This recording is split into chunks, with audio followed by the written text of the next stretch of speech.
आज हम करेंगे आर्थिक नियोजन। एक देश के विकास के लिए आर्थिक नियोजन महत्वपूर्ण होता है।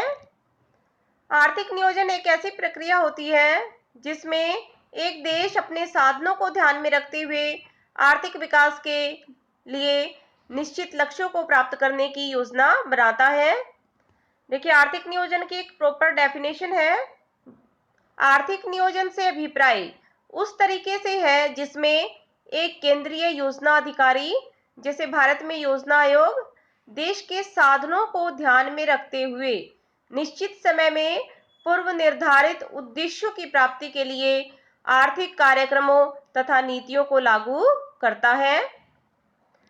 योजना आयोग ने भी आर्थिक नियोजन की परिभाषा दी है।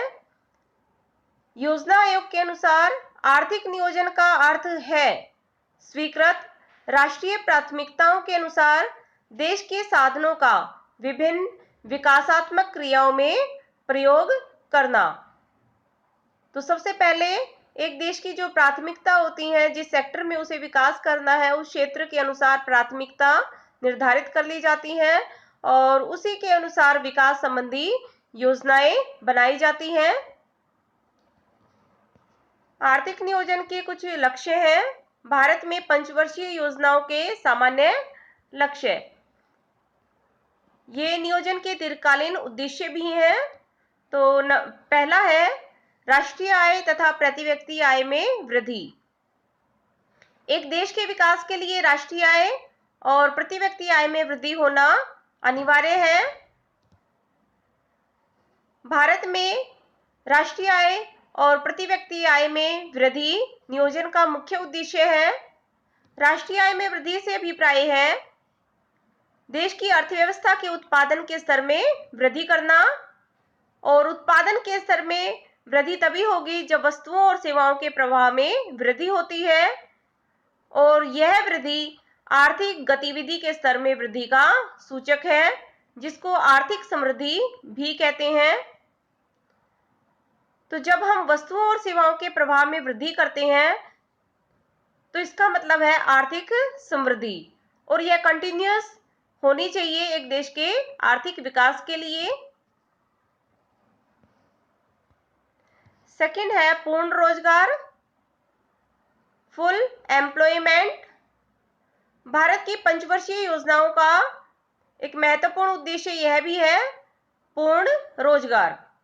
पूर्ण रोजगार वह स्थिति है जिसमें सभी कार्यशील व्यक्ति जो कार्य करने के इच्छुक हैं और योग्य हैं, वो सभी लाभजन्य रोजगार पर लगे हों, उनको काम मिला हो।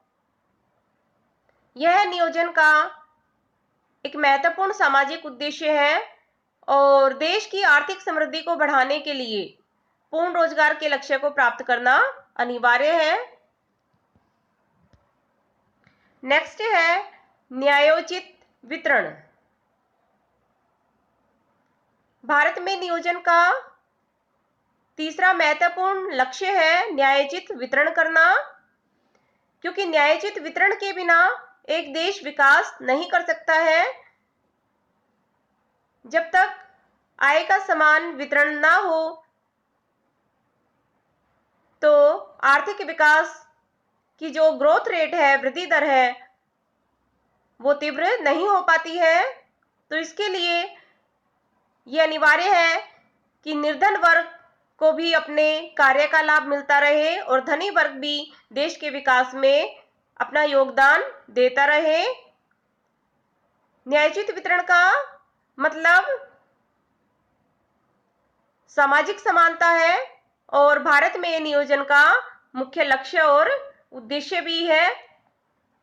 इसको सफल बनाने के लिए सभी योजनाओं में इसको लिया गया है। इसके बाद है 1991 से पूर्व नियोजन के अंतर्गत अपनाई गई आर्थिक नीतियों की विशेषताएं। भारत सरकार की नियोजन की जो आर्थिक नीति है उसमें 1991 के बाद काफी बदलाव आया है। तो आर्थिक नीतियों को दो भागों में हम बांट सकते हैं, एक 1991 से पहले की अवधि और दूसरी 1991 के बाद की। तो अभी हम कर रहे हैं 1951 से 1991 के बीच की अवधि की आर्थिक नीति की विशेषताएं। तो फर्स्ट है सार्वजनिक क्षेत्र पर बहुत भरोसा। भारत में स्वतंत्रता के बाद मिश्रित अर्थव्यवस्था की प्रणाली को अपनाया गया था, लेकिन 1991 से पहले जो आर्थिक नीतियां थी उनमें निजी क्षेत्र की तुलना में सार्वजनिक क्षेत्र को अधिक महत्व दिया गया था। जैसे भारत की 1956 की औद्योगिक नीति में सार्वजनिक क्षेत्र के लिए 17 उद्योग सुरक्षित रखे गए थे, जबकि निजी क्षेत्र के लिए केवल 12 उद्योग सुरक्षित रखे गए थे। इसका मुख्य कारण यही रहा है कि निजी क्षेत्र सार्वजनिक हित और सार्वजनिक लाभ के लिए रुचि नहीं लेते हैं और सरकार का सार्वजनिक कल्याण और सार्वजनिक लाभ का उद्देश्य रहा है। नेक्स्ट है निजी क्षेत्र का नियंत्रित विकास। 1991 से पहले की आर्थिक नीतियों में निजी क्षेत्र पर कई प्रतिबंध लगे हुए थे, जैसे औद्योगिक विकास एवं नियमन कानून 1948 के अनुसार उद्योगों को अपनी स्थापना के लिए लाइसेंस लेना पड़ता था और उसे पंजीकरण कराना पड़ता था। इसी प्रकार एक और कानून है एकाधिकार एवं प्रतिबंधात्मक व्यापार व्यवहार कानून 1969। इसके अनुसार भी उद्योगों के विकास पर काफी पाबंदियां थी। उद्योगों के विभिन्न कार्यकलापों पर निरीक्षण किया जाता था और निरीक्षण के पश्चात ही कोई निर्णय लिया जाता था। नेक्स्ट है छोटे पैमाने के उद्योगों को संरक्षण तथा बड़े पैमाने के उद्योगों का नियमन। बड़े पैमाने के जो उद्योग थे उनका एमआरटीपी द्वारा नियमन नियंत्रण किया जाता था। एमआरटीपी एकाधिकार एवं प्रतिबंधात्मक व्यापार व्यवहार कानून। दूसरी तरफ छोटे पैमाने के उद्योगों पर काफी संरक्षण दिया गया था।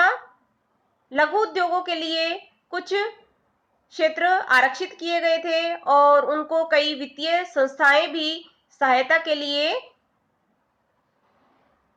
नियोजित की गई थी और लघु उद्योगों की बनी हुई वस्तुओं को संसार में अधिक प्रोत्साहन मिला था, जिसके लिए कई मंडल, हथकरघा बोर्ड, रेशम बोर्ड आदि सेवाएं भी उपलब्ध कराई गई थी।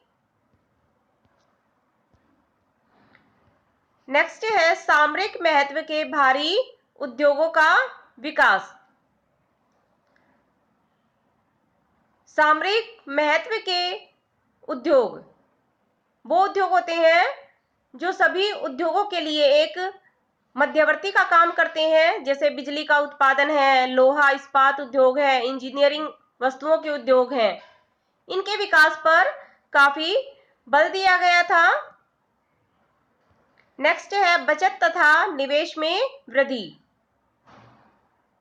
सरकार ने बचत और निवेश को प्रोत्साहित करने के लिए कई वित्तीय और मौद्रिक नीतियां शुरू की थी। इसके लिए ब्याज की दर को ऊंचा रखा गया था ताकि बचत को प्रोत्साहन मिले और व्यक्तिगत करों में भी काफी छूट दी गई थी। बचतों को एकत्र करने के लिए विशेष प्रबंध भी किए गए थे। इसके लिए बैंकों की ग्रामीण शाखाओं का भी काफी विकास किया गया था और बचत के लाभदायक और सुरक्षित निवेश के लिए उचित अवसर भी उपलब्ध कराने के लिए विशेष नीतियां सरकार के द्वारा लागू की गई थी। नेक्स्ट है विदेशी प्रतियोगिता से संरक्षण। विदेशी प्रतियोगिता से बचाने के लिए भी कई उपाय किए गए थे ताकि घरेलू उद्योगों को संरक्षण मिल सके। जैसे विदेशों से किए जाने वाले जो आयात थे उन पर ऊंची दर पर आयात शुल्क लगाए गए थे और मात्रात्मक प्रतिबंध लगाए गए थे। ताकि घरेलू जो उद्योग है, देश के जो उद्योग है, उनको विदेशी प्रतियोगिता से बचाया जा सके। नेक्स्ट है निर्यात प्रोत्साहन एवं आयात प्रतिस्थापन। देश के आर्थिक विकास के लिए निर्यातों को प्रोत्साहित किया गया और आयातों का प्रतिस्थापन किया गया। इसके लिए निर्यात करने वालों को रियायतें और करों में छूट दी गई और दूसरी तरफ आयात प्रतिस्थापन के लिए देश में ही उन वस्तुओं का उत्पादन करने के लिए पूंजीपतियों को और उद्योगपतियों को प्रोत्साहित किया गया ताकि विदेशों से उनका आयात ना करना पड़े। नेक्स्ट है विदेशी पूंजी पर प्रतिबंध।